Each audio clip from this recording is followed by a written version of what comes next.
pense que ce qui me caractérise le plus dans la façon que je fais cette profession-là, c'est la passion que j'y apporte.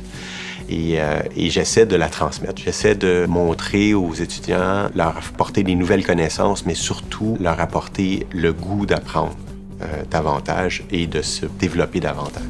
T'as pas assez de fil pour descendre jusqu'à là? Ma recherche en traumatologie est essentiellement orientée vers 3 grands thèmes de recherche. Le premier, c'est d'essayer de mieux comprendre les traumatismes. Ensuite, je cherche à améliorer la prévention de ces traumatismes-là. Et quand on ne peut plus les prévenir, bien là, on cherche à aider les cliniciens à mieux les traiter. Une des idées principales de l'installation de mon laboratoire ici au sein de l'hôpital Sacré-Cœur, c'était de me rapprocher des cliniciens et de leurs besoins. Et donc, je sentais dès le début la nécessité de m'arranger pour créer un environnement où le clinicien avait envie de venir travailler dans mon laboratoire et travailler conjointement sur les mêmes projets, mais sur place.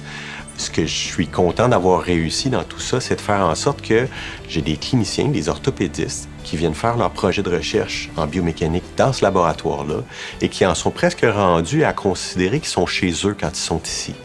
Et donc, ils sont à l'aise, ils viennent parler de biomécanique, d'essais mécaniques, de toutes sortes de choses, qui devient un langage un peu hybride parce qu'on devient à parler, les ingénieurs, un peu de l'aspect clinique, de la justification clinique, pourquoi on va faire les essais de telle ou telle façon.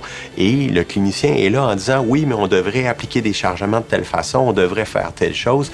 Et ça devient une deuxième nature, si on veut. Le jour où j'ai eu le plus grand plaisir, la plus grande satisfaction, c'est quand un de ces cliniciens-là est arrivé en réunion de recherche puis qu'il nous a avoué tout candidement que les trouvailles qu'on avait faites, bien, ça avait complètement changé sa façon de voir son intervention puis maintenant, il faisait plus ses chirurgies de la même façon étant donné ce qu'on avait réussi à montrer dans nos résultats. Donc ça, pour moi, c'est un exemple très concret de l'impact qu'on peut avoir sur l'intervention, sur le traitement qui est prodigué aux patients.